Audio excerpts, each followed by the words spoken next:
মাননীয় স্পিকার, আমার বক্তব্যের শুরুতেই আমাদের আল্লাহ তাআলার কাছে আমি কৃতজ্ঞতা জানাই।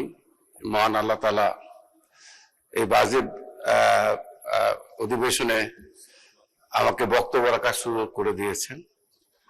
আল্লাহ আমাকে বাঁচিয়ে রেখেছে। ইনশাআল্লাহ আজকে বাজেটের উপরে আগেও আমি 12 কি 13টা বাজেটে আমি থেকেছিলাম, বাট কখনো বিরোধী দলে ছিলাম, কখনো সরকার দলে ছিলাম। আমি বাজেট অধিবেশনে অংশগ্রহণ করেছি। তো মাননীয় স্পিকার, এই জন্য মহান আল্লাহ তাআলার কাছে আমি কৃতজ্ঞ। আজকে বক্তব্যের শুরুতে আমি কৃতজ্ঞতা জানাই আজকের প্রধানমন্ত্রী, যে 17 বছর রক্ত সংগ্রাম আন্দোলন দীর্ঘদিন পর দেশের জনগণের ভোটের প্রধানমন্ত্রী প্রথম মালয়েশিয়া এবং চায়না, এই সফরটা অত্যন্ত গুরুত্বপূর্ণ ছিল মাননীয় স্পিকার বাংলাদেশের রাজনীতিতে। এবং এই সফর একটা সফল হয়েছে আমাদের বিরোধী দলের নেতা এবং সরকার দলের নেতা এবং সকলেই অভিনন্দন জানিয়েছে। আমি ধন্যবাদ জানাই মাননীয় প্রধানমন্ত্রী তারেক রহমানকে। যে আপনারা জানেন মাননীয় স্পিকার, সাধারণত এর আগে গত 17 বছরে আমরা দেখেছি ফ্যাসিস্ট আমলের প্রধানমন্ত্রী যখনই দেশের বাইরে গেছে, যে কারণেই যাক, দেখেছি 7 দিন যাবত রিহার্সেল হতো, প্রধানমন্ত্রী কখন আসবে ডিসিশন নিতে হবে। আজকে আমরা দেখলাম প্রধানমন্ত্রী আসলেন, এত বড় একটা সফল কর্মসূচি পালন করে দেশের জন্য অর্জন করে উনি সম্মন্ত্রণা নেয়নি, কারণ বাংলাদেশের মানুষকে উনি যানজট সৃষ্টি করে কষ্ট দিতে চান নাই। এই জন্য আমি আমার নাটোরের মানুষের পক্ষে, দেশের মানুষের পক্ষ থেকে মাননীয় প্রধানমন্ত্রীকে আবার ধন্যবাদ জানাচ্ছি। মাননীয় স্পিকার, বাজেট শুধু সরকারের বার্ষিক আয় ব্যয়ের দলিল নয়, এই বাজেটের মাধ্যমে সরকার তার দর্শনেরও পরিচয় দেয়। সমাজ রাষ্ট্রের ন্যায় বিচার নিশ্চিত করাই সেই দর্শনের মূল লক্ষ্য। এবারের বাজেটে অর্থমন্ত্রী আমির খসরু সাহেব এবং তারেক রহমান সাহেবের নেতৃত্বে সেই দর্শনকেই প্রতিফলিত করেছে। মাননীয় স্পিকার, আপনি জানেন যে 1978 সালে 79 সালে তৎকালীন সাইফুর রহমান, আজকে উনি নাই, এই বাংলাদেশ একটা তলাবিহীন ঝুড়ি ছিল। সেই তলাবিহীন ঝুড়ি থেকে এই দেশটাকে আজকে এই জায়গায় নিয়ে আসার জন্য সবচেয়ে বেশি ভূমিকা পালন করেছেন সাবেক অর্থমন্ত্রী সাইফুর রহমান সাহেব।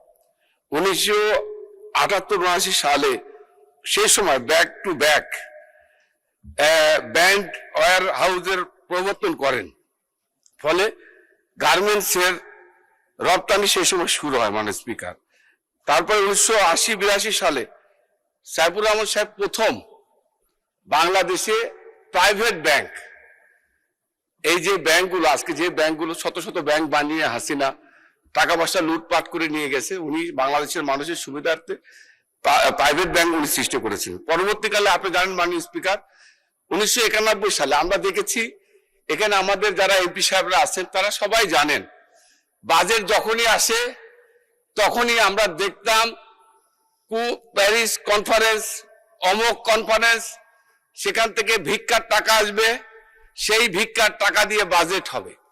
এটাই আমরা দেখে এসেছি। মাননীয় স্পিকার, প্রথম বাংলাদেশের সাইফুর রহমানের নেতৃত্বে, খালেদা জিয়ার নেতৃত্বে ভ্যাট প্রথা প্রবর্তনের মাধ্যমে নিজস্ব রিসোর্স থেকে এই যে আজকে লক্ষ লক্ষ কোটি টাকার বাজেট, এই বাজেট খালেদা জিয়া সরকার, অর্থমন্ত্রী সাইফুর রহমান সরকারের প্রবর্তন, এবং যার কারণেই আজকে লক্ষ লক্ষ কোটি টাকার আজকে বাজেট আজকে প্রণয়ন। এইভাবে একসময় খালেদা জিয়া সাইফুর রহমান সাহেব যে ধারা আজকে দেখে গেছে, সেইভাবেই আজকে দেশে এগিয়ে যাচ্ছে। মাননীয়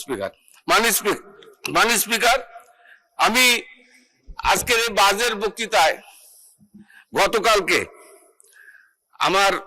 আপনারা জানেন যে আমাদের প্রধানমন্ত্রী তারেক রহমান সাহেব নির্বাচনের আগে, দেশে আসার আগে উনি বলেছিলেন আই হ্যাভ এ প্ল্যান, এবং আমাদের পূর্ববর্তী বক্তারা অনেকেই বলেছেন, এবং উনি এও বলেছিলেন আগামী দিনে যদি বিএনপি রাষ্ট্রীয় ক্ষমতায় আসে, মাননীয় স্পিকার, তারেক রহমান সাহেব ওই 300 ফিটের জনসভা দাঁড়িয়ে, এখানে আমরা যারা আছি সবাই, অনেকেই আমরা সবাই ছিলাম, জানি, উনি বলেছিলেন বিএনপি যদি রাষ্ট্রীয় ক্ষমতা যায় তাহলে হযরত মুহাম্মদ সাল্লাল্লাহু আলাইহি সাল্লামের পথ অনুসরণ করে আগামী দিনে ও দেশ পরিচালনা করবে।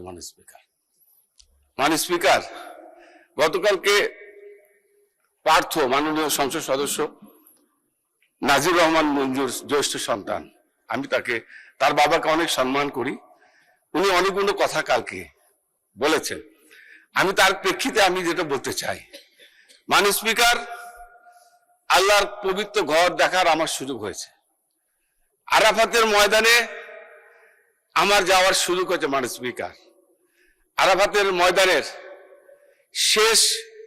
হজের শেষ ভাষণ আমাদের নেতা, সারা পৃথিবীর নেতা, সারা বিশ্ব জাহানের নেতা হযরত মুহাম্মদ সাল্লাল্লাহু আলাইহি সাল্লাম যে ভাষণ উনি দিয়েছিলেন, সেখানে রাষ্ট্র পরিচালনা এবং দেশ পরিচালনা, সাম্য, মানবাধিকার, উনি বলেছিলেন নারীর অধিকার মর্যাদা রক্ষা, সামাজিক অর্থনৈতিক নিরাপত্তা।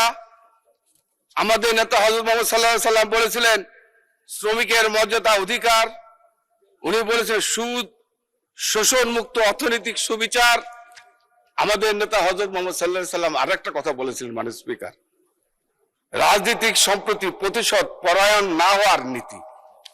মাননীয় স্পিকার, এই কথাগুলো আমাদের বিদায় ভাষণে আমাদের নেতা হযরত মুহাম্মদ সাল্লাল্লাহু আলাইহি সাল্লাম বলেছিলেন।